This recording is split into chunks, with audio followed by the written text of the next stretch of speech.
За сайн байцгаана уу? Та бүхэндээ энэ өдрийн мэндийг дэвшүүлье. Монгол Улсын урт хугацааны хөгжлийн бодлогын 3 дахь гол зорилго болох амьдралын чанараа дундаж давхрах сэдвийн хүрээний тойм танилцуулгыг эхлэх гэж байна.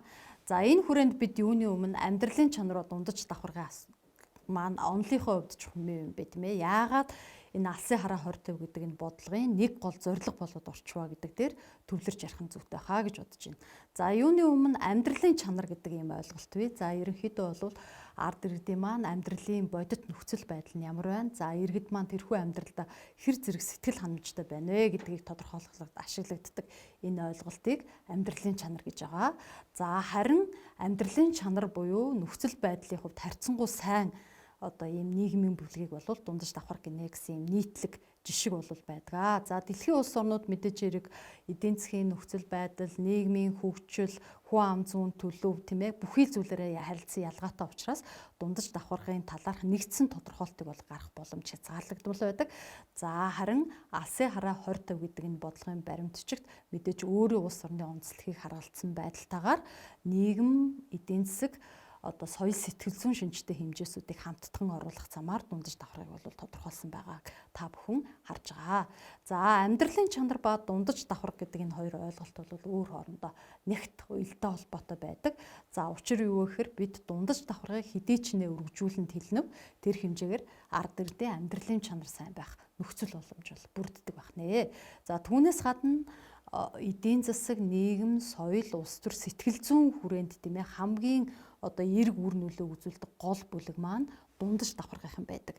За тийм учраас дэлхийн улс орнуудад нийгмийн хөгжлийн нэг тулгуур бол дундаж давхрах гэж үзээд хөгжлийн бодлоготой энэ бүлгийн эзлэх хүү хэмжээг тийм ээ аль болохоор нэмэгдүүлэх гэдэг ийм бодлогын зорилтыг бол дэвшүүлж ажилдаг ийм төлөв байдал ажиглагддаг байна. За өнөөдөр ямар тач бид нар дундаж давхарга амьдралын чанар гэдээ ярихаар тулгарч байгаа маш олон сорилтууд бий. За тухайлаад ярих юм бол ядуурл өндөр байна, тэгш бус байдал багагүй хувь хэмжээтэй байна гэх мэт тийм ээ. За гэхдээ бид эдгээр сорилт тулгамдж байгаа асуудлыг аль болохоор шийдээд 2030 он гэхэд тийм ээ харьцангуй сэтгэл хангалуун амьдрах нөхцлөөр тэтгэгдсэн амьдралын чанар нь сайжирсан юм дундаж давхаргыг бүрдүүлнэ гэсэн юм бодлогын зорилгыг бол дэвшүүлж байгаа. За тэгэхээр энэ бодлогын зорилго маань бол юуны өмнө 3 онцлогтой гэдгийг бид нар заавал дурдах шаардлагатай. За нэгдүгээрт бол энэ бодлого тодорхойлсон дундаж давхарга гэдэг энэ онлын тодорхойлттой бол нэгт уялдаа холбоотой байгаа. За хоёрдугаарт судалгаа болон практикуудаас харахад ер нь дундаж давхаргыг тодорхойлох хамгийн гол хэмжүүр бол хөдөлмөр эрхлэл тогтмол орлого байдаг. За энэ утгаараа хөдөлмөр эрхлэлийг дэмжих, орлогын тогтвортой байдлыг нэмэгдүүлэх гэдэг ийм агуулга явьж байгаа гэдэг маань онлын үндэстэй бодлогын зорилго юм байна гэдэг нь бол харагдаж байгаа. За түүнээс гадна энэ зорилгод авч үзээд байгаа үзүүлэлт хэмжээсүүд бол өөр хоорондоо харилцан уялдаатай ийм төлөв байдал ажиглагддаг. За алсын хараа 2050 гэдэг энэ бодлогын амьдралын чанараа дундаж давхарга гэдэг хүрээнд өөр хоорондоо уялдаа холбоо бүхий тийм ээ 6 гол бодлогын зорилтыг дэвшүүлсэн байгаа. За эдгээрээс бол мэдээж хэрэг нэн тэргуунд тийм ээ хөдөлмөр эрхлэлт гарааны бизнесийн асуудал бол байгаа. За түүнээс гадна амьдралын суур хэрэгцээний зүйл болох орлого, орон сууцаар хангагдах тийм ээ. За дундаж давхарга гэдэг маань өөрөө нийгмийн идэвхтэй бүлэг байх ёстой гэдэг утгаараа эрүүл идэвхтэй амьдралын хэм маягийг төлөвшүүлэх. За түүнээс гадна нийгмийн хамгаалал даатгалыг илүү бэхжүүлж өгөх энэ асуудлуудыг бол авч үзсэн. За түүнээс гадна энд онцлог байдалтай орж иж байгаа нэг зорилт маань юу вэ нөхөр бид цаашдаа дундаж давхаргыг санхүүгийн боломжийг тийм ээ бүрдүүлж өгөх дэмжих гэдэг энэ асуудлыг бол тусгаж авч үзсэн байгаа. За энэ бодлогын хүрээнд дэвшүүлсэн 6 зорилтууд маань ийхүү өөр хоорондоо холбогдохоосоо гадна бусад 8 зорилгуудынхаа агуулгатай тодорхой хэмжээгээр холбогдож байгаа гэдгийг та бүхэн маань харж байгаа хаа гэж бодож байна.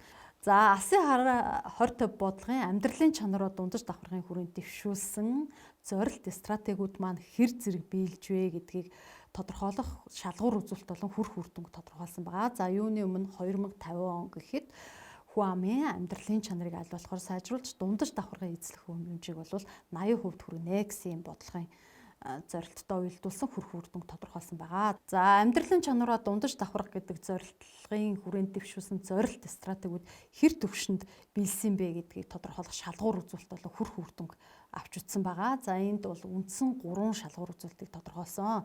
За энэ дээр бид нар нэг зүйлийг тайлбарлаж тодруулж хэлэх шаардлагатай. Учир нь юу вэ гэхээр өнөөдөр Монгол улсын хэмжээнд дундаж давхрагын талаарх нэгдсэн аргачлал тодорхойлт бол байхгүй байгаа. За үүнтэй уялдуулаад амжиргааны доод түвшингээс доогуур орлого хэрэглээтэй хүн амын эзлэх хүү хэмжээг аль болохоор бууруулах, тийм өөрөлдвөл ядуурлын хэмжээг бууруулах. За тэгээд дунд ядуурлаас дээшээ байгаа буюу дундаж ба түүнээс дээш давхрагын иргэдийн эзлэх хүү хэмжээг нэмэгдүүлэх гэдэг энэ зорилтыг бол авч үзсэн. За түүнээс гадна мэдээж хэрэг энэ амьдралын чанар ба дундаж давхрагын асуудлыг бид нар хэрэглээний тэгш бус байдлаас ангид авч үзэх боломжгүй учраас хэрэглээний тэгш бус байдлын Гини коэффициентийн үзүүлэлтийг бас нэг шалгуур болгоо авч үзсэн байгаа. За ийхүү амьдралын чанараа дундаж давхраг гэдэг энэ хүрээнд тийм ээ ерөнхий 3 шалгуур үзүүлэлт. За түүнээс гадна 6 зорилт болгон дээр 7 шалгуур үзүүлэлтийг бол тодорхойлон авч үзсэн байгаа. За тийм учраас бид нар ерөнхийдөө завсрын шалгуур үзүүлэлтүүдэд баримжаалаад тийм ээ шинжилгээ хийснээр орон зай болон цаг хугацааны хувьд бид ололт амжилт юу байна вэ гэдгийг зэрэгцүүлэн харах боломж байгаа. За түүнээс гадна мэдээж хэрэг бодлогын зорилцох зорилтын биелэлт ямар байна вэ гэдгийг өгөгдөл дээр суурилан тодорхойлж байгаа учраас өгөгдлийнхөө бэлэн байдлыг хангах тийм ээ чанар баталгаатай байдлыг илүү нэмэгдүүлэхэд анхаарах хэрэгцээ шаардлага бол байгаа. За үүгээр багшийн зүгээс хийх тойм танилцуулга бол өндөрлөж байна. За та бүхэн сэдвийн хүрээний гол зорилтуудтай холбоотой мэдээллийг талбарт байршуулсан их сурвалжаас судлаарай. Анхаарал хандуулсан явдалд баярлалаа. Амжилт хүсье.